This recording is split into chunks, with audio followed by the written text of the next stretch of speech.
The silver Christmas ornaments caught the light, reflecting a perfect family scene that never truly existed. I, Elena Rodriguez, knew exactly how little I belonged, even before my mother opened her mouth that night. My adoption story was supposed to be a tale of love, a narrative my parents, Barbara and Robert Thompson, had carefully crafted over the years. Plucked from a Mexican orphanage when I was 3, I was meant to be their miracle child, the solution to years of fertility struggles. But miracles, I learned, come with price tags and unspoken conditions. Growing up in their pristine suburban Chicago home was like living in a museum where I was perpetually the most out-of-place exhibit. Barbara, with her perfectly coiffed blonde hair and meticulously pressed designer clothes, never quite looked at me the way she looked at my younger biological brother Michael. Her smile never reached her eyes when she introduced me, always a slight hesitation, a microscopic pause that screamed adopted louder than any words. My father, Robert, was different. A kind-hearted corporate lawyer with laugh lines and gentle hands. He saw me, really saw me. When other kids asked about my different skin tone or questioned my place in the family, he'd squeeze my shoulder and say, "Elena is exactly where she's meant to be." Those moments were my anchors, but anchors can only hold so much against relentless currents. Christmas had always been a performance, a carefully choreographed display of familial perfection. Expensive gifts wrapped in coordinating paper, a dining table that looked like it belonged in a magazine spread, and conversations meticulously curated to avoid any hint of discomfort. This year felt different. Michael had just gotten engaged to his longtime girlfriend, and the energy was charged with a strange tension. I could feel Barbara's eyes on me, calculating, measuring. I was 28 now, successful in my marketing career, independent. But in this house, I was still that little girl who didn't quite fit. The turkey sat untouched, steam rising from perfectly carved slices. Aunt Margaret was mid-story about her recent cruise when Barbara interrupted, her voice cutting through the room like a knife. "Elena," she said, her tone already loaded with something I couldn't yet identify. "We need to discuss the family inheritance." I knew that tone. It was the same one she used when discussing business negotiations, clinical and detached. Nothing about it suggested we were discussing family. Little did I know, those words were just the prelude to the moment that would change everything. The room went silent. Extended family members, aunts, uncles, cousins, all paused, forks suspended midair, waiting. Michael shifted uncomfortably, his fiancée Sarah's hand instinctively squeezing his. "About the inheritance," Barbara continued, her manicured fingers tracing the rim of her crystal wineglass. "We've been meaning to have a serious discussion." My father, Robert, looked uncomfortable. He'd always been the buffer, the one who smoothed over family tensions. But tonight, something was different. His usual warmth had been replaced by a strained silence. "Michael will, of course, be the primary beneficiary," Barbara stated matter-of-factly. "The family business, the properties, our entire legacy, they'll be passed down through our biological line." The words hung in the air, heavy with implication. I felt my heart rate quicken, a slow burn of understanding beginning to simmer beneath my skin. "And Elena?" Aunt Margaret's voice cut through the tension. "What about her?" Barbara's laugh was sharp, brittle, a sound I'd heard 1,000 times, dismissive, cutting. "Elena? She's not really family, not in the way that matters." Time seemed to stop. "You're not even family," she repeated louder this time. The words weren't just a statement. They were a weapon, carefully chosen and precisely aimed. The room blurred. Aunt Margaret's shocked gasp, Uncle Richard's uncomfortable cough, Michael's stunned silence. But all I could hear was the sound of my own heartbeat, a thunderous rhythm of betrayal. My father's hand reached out, a desperate attempt to bridge the chasm Barbara had just carved, but I pulled away. Years of subtle remarks, of feeling like an outsider, of being the perpetual guest in my own home. They all crystallized in that moment. Sarah, Michael's fiancée, broke the silence. Barbara, that's incredibly cruel. But cruelty was a language Barbara spoke fluently. Her eyes, cold and calculating, met mine. No remorse, no softening, just pure, unfiltered rejection. In that moment, I understood something fundamental. Family wasn't about blood. It wasn't about adoption papers or last names. It was about choice. And Barbara had made her choice. Crystal clear. My mind raced. Years of bottled-up emotions, the whispered comments, the sidelong glances, the constant feeling of being an outsider, they all converged into a single, burning moment of clarity. This was war. And I was done being a passive participant in their narrative. The days following Christmas were a blur of controlled fury and calculated investigation. I wasn't going to let Barbara's words simply fade into family lore. Something deeper was brewing, and I was determined to uncover the truth. My first stop was my father's home office, a sanctuary I'd rarely been allowed to enter. Robert had always been meticulous about his files, but years of knowing him had taught me his organizational patterns. The bottom right drawer of his antique mahogany desk had always been his secret keeper. It took me precisely 3 minutes to find the first set of documents. Adoption papers, but not the ones I'd seen before. These were different. Older. With annotations I'd never noticed. The initial adoption file was marked with a series of financial transactions that made my blood run cold. Payments. Large ones. Not just the standard adoption fees, but additional transfers that seemed to snake through a complex web of banking records. I photographed everything, my hands steady despite the trembling that threatened to overtake me. My research led me to Maria Gonzalez, a retired social worker who had been involved in international adoptions during the late 1990s. When I called her, I expected resistance. Instead, I found a woman burdened by years of silent complicity. Some adoptions, she told me, her voice low and weighted with guilt, were never about giving children homes. They were transactions. The pieces began to fall into place. My adoption wasn't just a humanitarian act or a solution to my parents' infertility. It was a calculated exchange. Money had changed hands, significant amounts that went far beyond standard adoption fees. But why? What could possibly motivate such an elaborate arrangement? I discovered the first critical piece of information buried in a confidential memo. My biological mother hadn't simply given me up. There was a specific arrangement, a deal struck between powerful people who saw children as commodities to be traded. Barbara's family had connections, deep, influential networks in corporate and legal circles. The adoption wasn't just about bringing a child into their home. It was about something more calculated, a potential inheritance manipulation, a way to maintain control over family assets. My entire existence seemed to be a carefully constructed piece of a larger, more sinister puzzle. Robert's involvement troubled me most. Was he a willing participant, or another pawn in Barbara's intricate game? The documents suggested he knew more than he'd ever let on, his silence purchased with the same currency that bought my childhood. Each revelation peeled back another layer of the family mythology I'd been raised to believe. I was no longer just hurt. I was armed with knowledge, the most dangerous weapon of all, and I was ready to use it.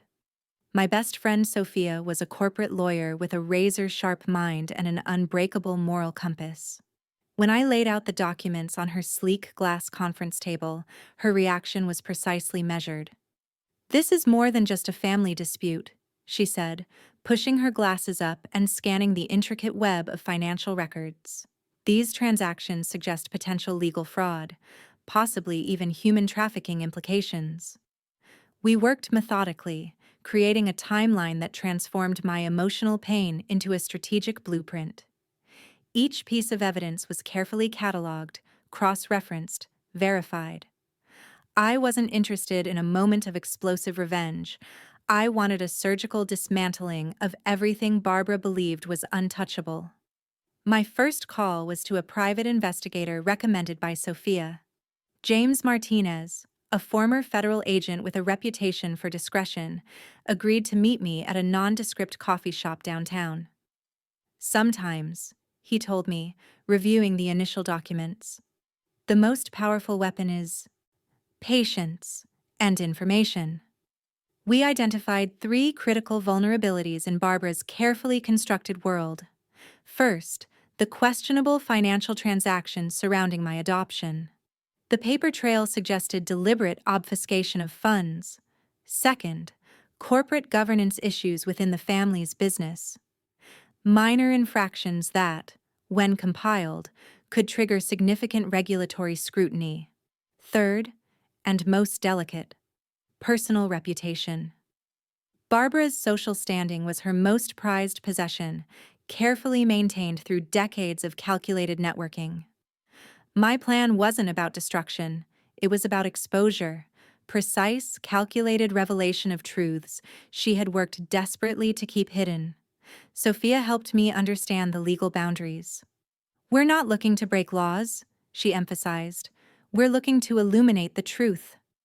I collected every document, every piece of digital evidence, bank statements, adoption records, cryptic emails.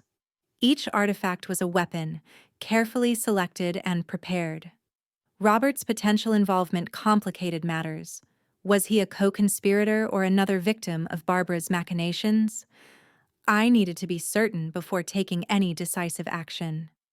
Remember, James cautioned during our final strategy session, powerful people don't go down easily. They'll fight back. Be prepared for counterattacks. I looked at the meticulously organized files, my hands steady, my resolve unbreakable. I'm not just prepared, I responded. I'm inevitable. The annual Thompson Foundation Charity Gala was Barbara's crowning achievement, a meticulously orchestrated event where Chicago's elite gathered to celebrate her philanthropic image. This would be my stage. I arrived wearing a deep emerald Valentino gown, looking every bit the successful professional daughter she had both raised and rejected. My entrance caused a ripple of whispers. James and Sophia were strategically positioned, James near the event's digital infrastructure, Sophia close to key media contacts. The evening's first blow was subtle. As Barbara took the stage to give her keynote speech about family legacy, the presentation screens behind her began to flicker. Innocuous at first, just minor technical glitches. But then, carefully curated financial documents started to appear. Bank transfers, adoption records, redacted communication trails that told a story far different from Barbara's polished narrative. I watched her face. The moment of recognition was exquisite. A micro-expression of pure terror that disappeared almost instantly, replaced by her trademark composure. "Technical difficulties," she announced, her voice betraying just a hint of strain. But the damage was done. Influential board members were already checking their phones, whispering, reviewing the documents that had been strategically uploaded to a secure, anonymized website. The second phase was more personal. I had compiled a dossier documenting the systematic emotional manipulation I'd endured. Documented instances of psychological marginalization, emails, family gathering recordings, each piece of evidence meticulously verified. As the evening progressed, I moved through the crowd like a precision instrument. Conversations were carefully engineered. Key influencers were approached, subtle seeds of doubt planted with surgical precision. "Have you seen the Foundation's financial records?" I would ask, my tone neutral, my smile perfect. Robert watched me from across the room, a mixture of fear and something else. Was it pride? Flickering in his eyes. The final blow came during the traditional award presentation. As Barbara prepared to receive her annual humanitarian award, I took the microphone. The room fell silent. Before we celebrate tonight's honoree, I began, I think it's important we discuss the true meaning of family, of legacy.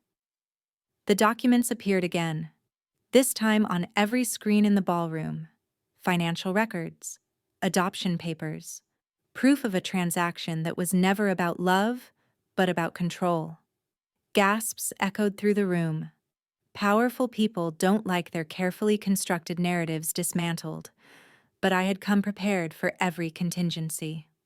For years, I continued, my voice clear and controlled, I was told I wasn't family. Tonight, I'm proving that family isn't about blood. It's about truth. The fallout was immediate. Board members began excusing themselves. Phones were out. Conversations became urgent whispers. Barbara's perfect world was crumbling, and I was the architect of its destruction. The aftermath of the gala was a nuclear fallout of epic proportions. 3 days later, my entire family was summoned to a private meeting, not by Barbara, but by the family's oldest and most respected attorney, Marcus Rothschild. The conference room at Rothschild and Associates was a monument to old-world power, mahogany walls, leather-bound books, the kind of space where family secrets were typically buried, not excavated. Barbara arrived first, her armor of perfectly pressed Chanel barely concealing the cracks beneath. Robert followed, looking smaller than I'd ever remembered him.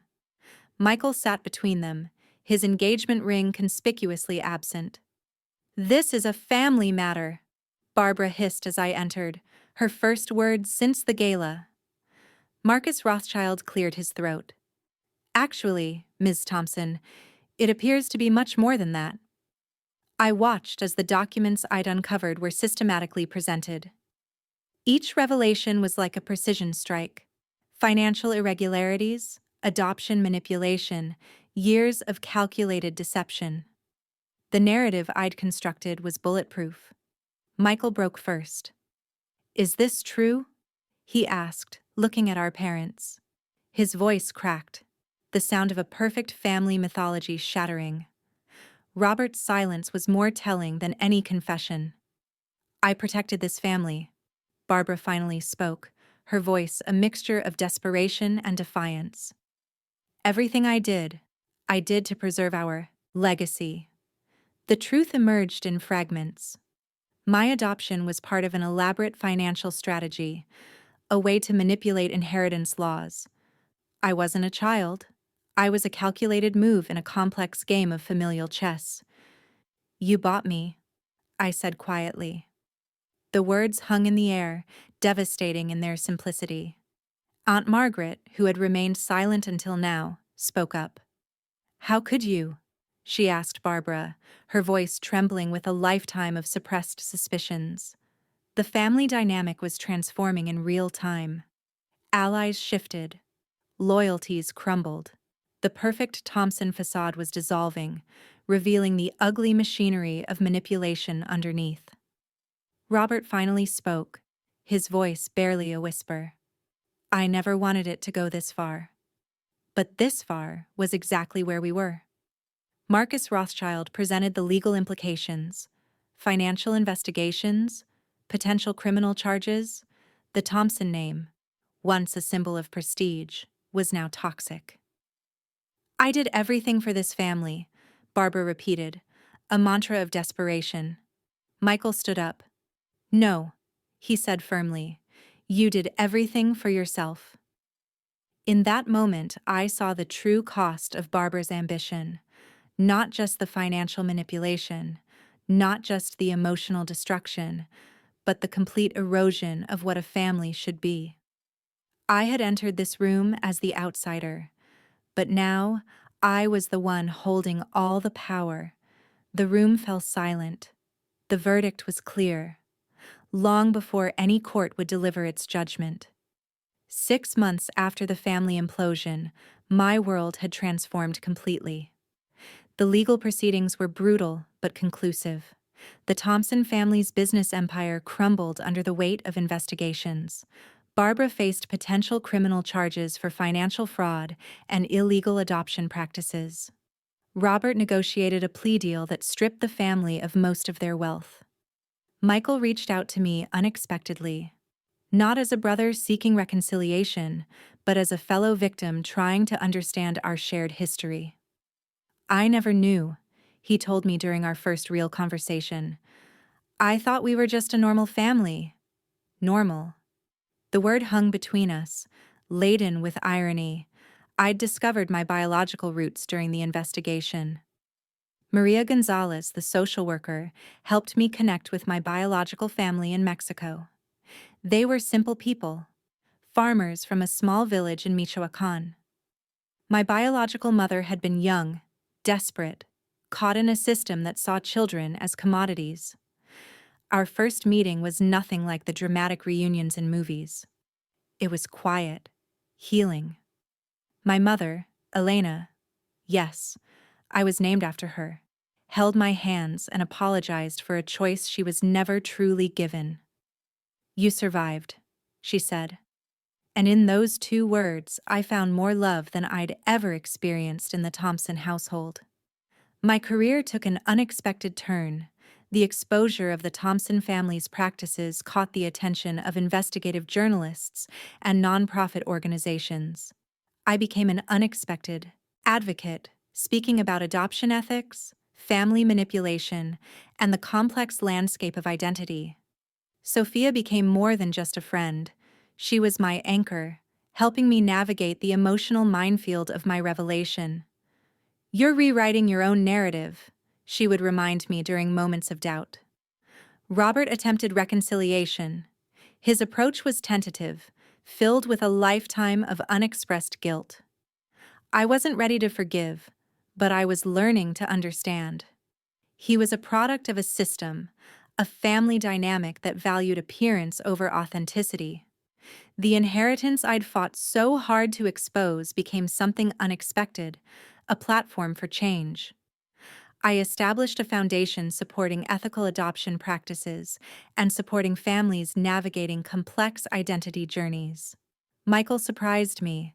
Rather than distancing himself, he became an unexpected ally.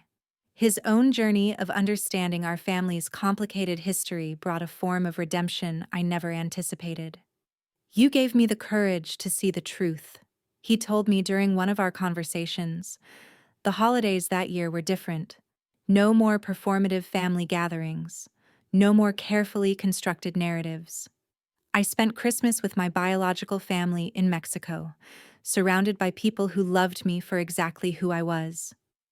I realized that family isn't about blood. It's not about inheritance or name. It's about truth, about choosing love, about having the courage to see people, truly see them, beyond the stories we're told. Barbara's final words that Christmas years ago, "You're not even family," had been intended to destroy me. Instead, they became the catalyst for my most profound transformation. I was finally home,